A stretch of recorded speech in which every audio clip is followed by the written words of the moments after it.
Hello everyone, आप लोग कैसे हैं? आई होप कि आप लोग बहुत बढ़िया होंगे और आप लोग को पढ़ाई बहुत बढ़िया चल रहा होता है। इसी क्लास को स्टार्ट करते हैं और आज जानने वाले हैं 1.3 मतलब कि आज हम लोग आप लोग को 1.3 के बारे में चर्चा करने वाले हैं। हमने इसके पहले 1.2 को बड़े से बना लिया था, 1.2 1 को भी बड़े से बना लिया था और आज 1.3 को चालू करेंगे जिसमें आप लोग को सिद्ध करना पोपड़ में के बारे में। मतलब क्वेश्चन बोला है कि सिद्ध कीजिए कि क्या सिद्ध क्वेश्चन बोला है पहला नंबर की रूट 1.3 का कि सिद्ध कीजिए कि क्या रूट 5 एक अपरिमेय संख्या है। मतलब कि आपको क्या करना है, इसको सिद्ध करना है कि रूट 5 क्या एक अपरिमेय संख्या है, आपको सिद्ध करना है। चलिए चलते हैं।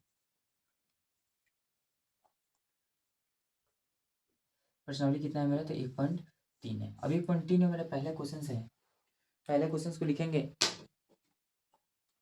बोल रहा है कि सिद्ध कीजिए, मतलब कि आपको रूट 3 को सिद्ध करना है। सिद्ध पहले क्वेश्चन को लिख देते हैं इसमें से। मतलब रूट 5 को आपको सिद्ध करना है, क्या है कि अपरिमेय संख्या।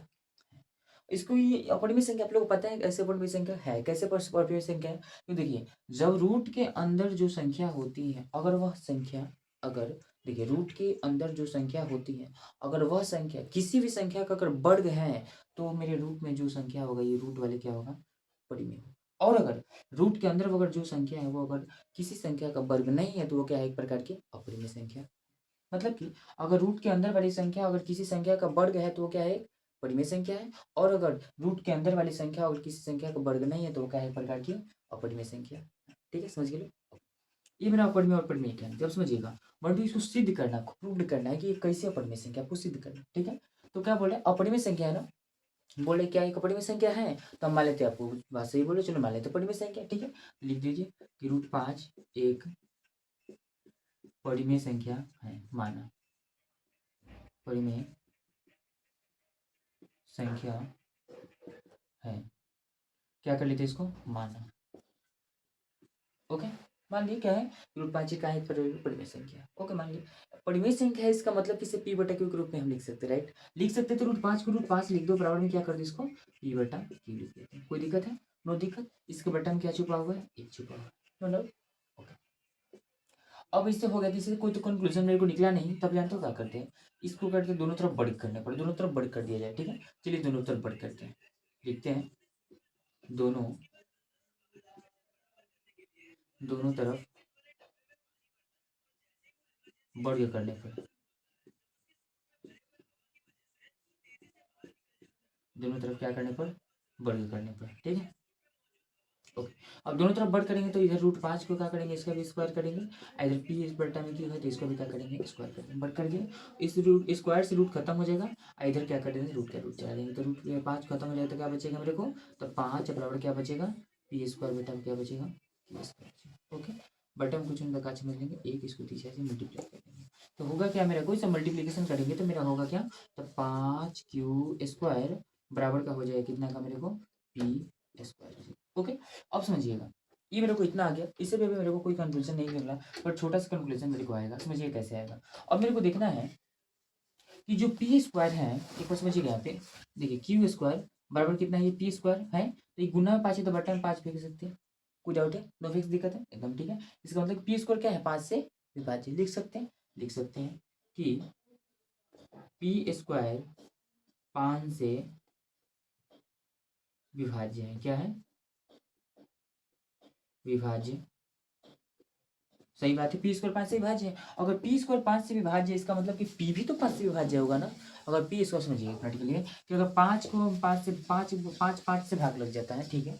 ठीक है, 25 मैंने 25 5 से भाग लग जाता है, राइट। नो, तो 25 को 5 से अगर एक बार पाँचों अगर रखे, इसका स्क्वायर हो गया, तो स्क्वायर हटा दे तो कितना का स्क्वायर है, ये 5 का स्क्वायर है। तो 5 भी तो 5 से कट रहा है ना, वर्ग है ना 5 का, तो 5 से भी तो कट रहा है ना। तो ऐसे बोल सकते हैं, इसका मतलब कि पी स्क्वायर अगर 5 से विभाज्य है, तो इसका मतलब कि पी भी तो 5 से विभाज्य है ना। तो पी स्क्वायर 5 से विभाज्य है, इसलिए इसलिए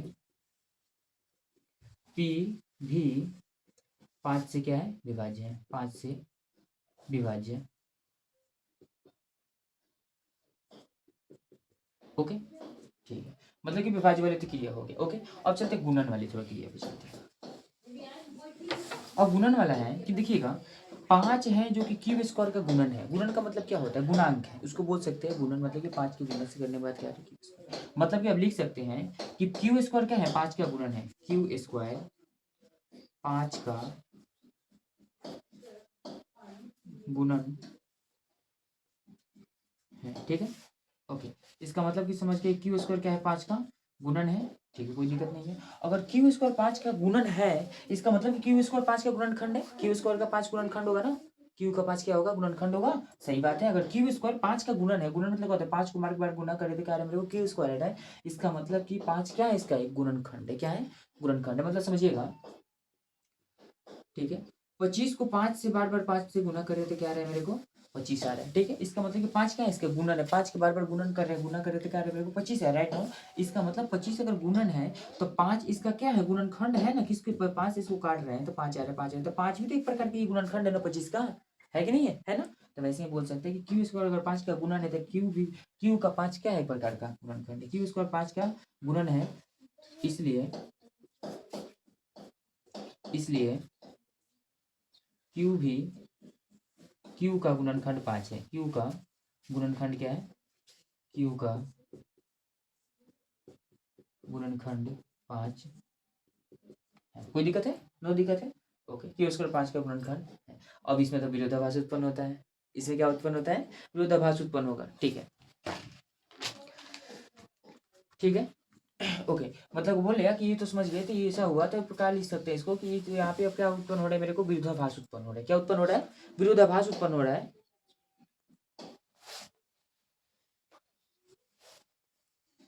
मतलब कि पी का और क्यू का दोनों का गुणनखंड क्या है, 5 है। ठीक है, इसलिए यहाँ पे क्या हो रहा है, गुण विरोधाभास उत्पन्न हो रहा है। अतः हम कह सकते हैं कि क्या है, 5 एक प्रकार की अपरिमेय संख्या है। मतलब बोल सकते हैं, समझिएगा, पी और क्यू का, पी और क्यू का गुणनखंड 5 है। अतः यहाँ विरोधाभास उत्पन्न हो रहा है। क्या उत्पन्न हो रहा है, विरोधाभास उत्पन्न हो रहा है, उत्पन्न हो रहा है, हो रहा है। इसलिए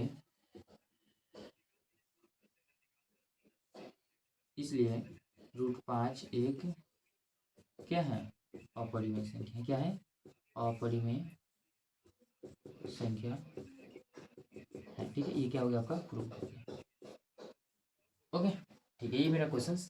ठीक है, समझ गए। मतलब कि वही समझे कि आपका बोला है कि √5 एक अपरिमेय संख्या, तो कैसे रमने वाले का परिमेय संख्या आपने मान लिया। ठीक है, उसके बाद में √5 पी बटे क्यू के रूप में लिख सकते हैं। दोनों तरफ बढ़ कर दिया तो मेरे को आगे कि पी स्क्वायर 5 से विभाज्य है। सही बात है, पी स्क्वायर किससे विभाज्य है, 5 से विभाज्य है। इसका मतलब कि पी भी 5 से विभाज्य है। राइट नाउ, फिर बोला कि क्यू स्क्वायर 5 का गुणन। सही बात है, क्यू स्क्वायर अगर 5 का गुणन, इसका मतलब सही बात है, तो क्यू का गुणनखंड क्या होगा, 5 होगा। राइट, अगर 5 का गुणन है, 5 को बार बार मल्टीप्लीकेशन करने के बाद अगर क्यू स्क्वायर ऐड है, इसका मतलब है कि 5 क्या है, इसका फैक्टर है, गुणनखंड है। राइट, तो इसमें हमने देखा कि पी का और क्यू का दोनों का गुणन क्या आ रहा है, 5 आ रहा है।